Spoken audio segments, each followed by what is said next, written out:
আমরা ইতিমধ্যে কয়েকটি ত্রাণ স্পটে আমরা সেখানে ত্রাণ কর্মসূচি ত্রাণ বিতরণ করেছি।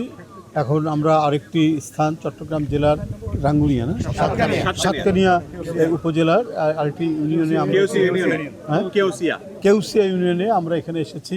আপনারা দেখেছেন যে বিস্তীর্ণ ধান ক্ষেত পানিতে ডুবে গেছে, এর উপর দিয়ে আমরা স্পিড বোটে করে এখানে এসেছি।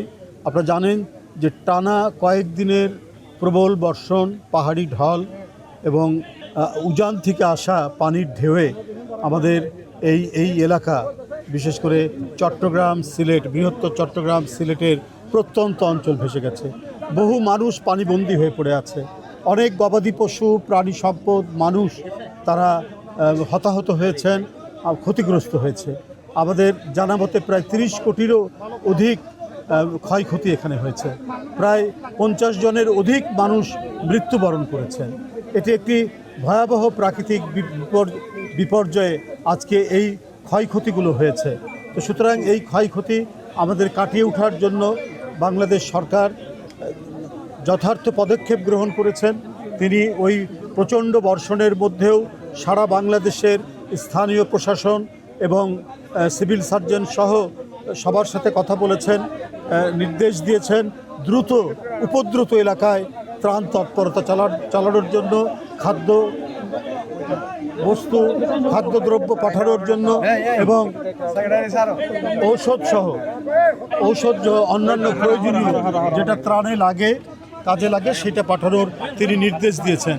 এবং তিনি বিএনপির চেয়ারম্যান হিসেবে তিনি দলের নেতাকর্মীদেরও নির্দেশ দিয়েছেন যে জনগণের পাশে থাকার জন্য, বন্যা উপদ্রুত মানুষ যারা আজকে পানিবন্দী, যারা আজকে সহায় সম্বলহীন হয়ে পড়েছেন, যাদের ক্ষেত খামার ভেসে গেছে, যাদের গবাদি পশু ফেসে গেছে, তাদের পাশে দাঁড়ানোর জন্য। এবং এই বিপর্যয়ের মধ্যেও, এই প্রচণ্ড বর্ষণের মধ্যেও আপনারা দেখেছেন একদিকে প্রশাসন কাজ করছে, আরেকদিকে দলের নেতাকর্মীরা তাদের যতটুকু সঙ্গতি আছে সেটা নিয়ে ঝাঁপিয়ে পড়েছে উপদ্রুত এলাকাসমূহ। আজকে আপনাদের এখানকার কৃতি সন্তান, সরকারের ভূমি প্রতিমন্ত্রী, পার্বত্য চট্টগ্রাম প্রতিমন্ত্রী ব্যারিস্টার মীর হেলাল, তিনি এই ঘটনা জেনেই তিনি দেশের বাইরে ছিলেন, ওখান থেকে ছুটে এসছেন এবং আপনাদের সাথে আজকে ত্রাণ তৎপরতায় তিনি এখানে যুক্ত হয়েছেন। তিনি সার্বিক তত্ত্বাবধান করছেন, সব দিকে খোঁজ খবর রাখছেন। আমরা অনেকক্ষণ সকাল থেকে তার সাথে আছি। আমি দেখেছি প্রশাসনকে প্রয়োজনীয় নির্দেশনাবলী সেগুলো দিচ্ছেন। আমাদের এখন সবচাইতে বড় যে কাজ, কোনো মানুষ যেন অনাহারে না থাকে, কোনো মানুষ যেন খাদ্যের অভাবে কষ্ট না পায়। কোনো গবাদি পশু এবং অন্যান্য হাঁস মুরগি যেগুলো ডুবে গেছে, যেগুলো ক্ষতিসাধিত হয়েছে, দ্রুত সেই সমস্ত পরিবারগুলোকে ক্ষতিপূরণ দেওয়া হোক। সরকার নিশ্চয়ই এ ব্যাপারে গুরুত্বপূর্ণ পদক্ষেপ নেবেন, যেহেতু কনসার্ন রয়েছেন, সার্বক্ষণিক মনিটরিং করছেন আমাদের প্রধানমন্ত্রী, বাংলাদেশের প্রধানমন্ত্রী জনাব তারেক রহমান। বন্ধুরা আমার, বাংলাদেশের মানুষ ঝড়, জলোচ্ছ্বাস, বন্যা এবং নানাবিধ প্রাকৃতিক দুর্যোগ মোকাবেলা করেছে, নিজেদের জীবন বিপন্ন করে তারা টিকে থেকেছে। এই মাতৃভূমির সকল বিপদের মধ্যে তারা যেমন ঝাঁপিয়ে পড়ে, আজও ঠিক তেমনি এই পানিবেষ্টিত অবস্থাও এরই মধ্যে তারা লড়াই করছে।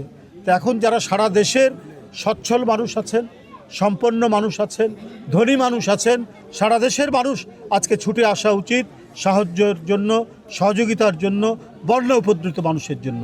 এইটা আমরা দলের পক্ষ থেকে বারবার বলেছি, দেশের প্রধানমন্ত্রী বলেছেন এবং আপনাদের এখানকার মন্ত্রী ব্যারিস্টার মীর হেলাল, তিনিও এরই মধ্যে সকলকে নির্দেশ দিয়েছেন। নেতাকর্মীরা দিনরাত কাজ করছে, এটি একটি দিক। এবং পাশাপাশি আমি বলবো, এই বন্যার কারণে অনেক ছেলে মেয়ে তারা ইন্টারমিডিয়েট পরীক্ষা দিতে অসুবিধা হচ্ছে, অনেকে পানিবন্দী হয়ে পড়েছেন। তাদের যে স্কুলে বা তাদের কলেজে গিয়ে যে পরীক্ষা দেবে, ইন্টারমিডিয়েট পরীক্ষা দেবে, সেই পরিবেশ নেই, সেই ধরনের অবস্থা নেই, চারিদিকে পানিতে ঢাকা। আমি শিক্ষামন্ত্রী মহোদয়ের নিকট অনুরোধ করব, পরীক্ষা কয়েকদিনের জন্য পিছিয়ে দেওয়া, পানি নেমে গেলেই তাদের প্রস্তুতির ব্যাপার আছে। কারণ আমরা ইতিমধ্যেই শুনেছি নৌকা থেকে অনেকে পানিতে পড়ে গেছে, পরীক্ষা দিতে যাওয়ার জন্য নৌকায় উঠেছে, নৌকা থেকে পানিতে পড়েছে। এটা বেদনাদায়ক। এই ব্যাপারে আমার মনে হয় যে বাংলাদেশ সরকার এবং শিক্ষামন্ত্রী প্রয়োজনীয় পদক্ষেপ গ্রহণ করবেন। আমরা এই অকুস্থলে বিশেষ করে এই বন্যা উপদ্রুত এলাকায় এসে উপদ্রুত মানুষের যে দুর্দশা দেখেছি, সেই দেখেই আমাদের এটি মনে হয়েছে যে অবশ্যই ইন্টারমিডিয়েট পরীক্ষা কয়েকদিনের জন্য পেছানো দরকার, পেছানো উচিত। আপনাদের সকলকে ধন্যবাদ। সকাল থেকে আমরা বাঁশখালী এবং তার আনোয়ারা এবং এসব অঞ্চল, আমরা যে সাতকানিয়া, এরপরে হলো বোয়ালখালী, তারপর হাটহাজারী, বোয়ালখালী হাটহাজারীতে আমরা এই ত্রাণ তৎপরতায় আমরা যুক্ত থাকব। এটা সম্পূর্ণ বাংলাদেশ জাতীয়তাবাদী দল বিএনপির পক্ষ থেকে এবং দলের চেয়ারম্যান এবং মাননীয় প্রধানমন্ত্রী তার নির্দেশক্রমেই আমরা এই কার্যক্রমটি চালাচ্ছি। এটা বুঝতে পেরেছি যতটুকু সেটা বলেছি। আসলে এই রকম সংকটকালে মানে কোনো ধরনের কোনো উস্কানি বা কোনো ধরনের কেউ হস্তক্ষেপ এগুলো আমরা মনে করি যে এটা হওয়া উচিত না।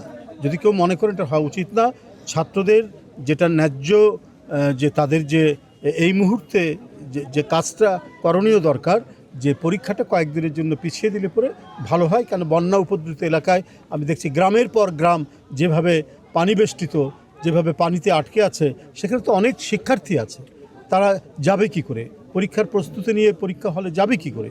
এই কারণে এটা করে দেওয়া উচিত। আমার মনে হয় বিষয়টা একটা শিক্ষামন্ত্রী এই বিষয়ে প্রয়োজনীয় পদক্ষেপ নেবেন। তাছাড়া আর কোনো সন্দেহ, কনফিউশন এগুলো থাকবে না।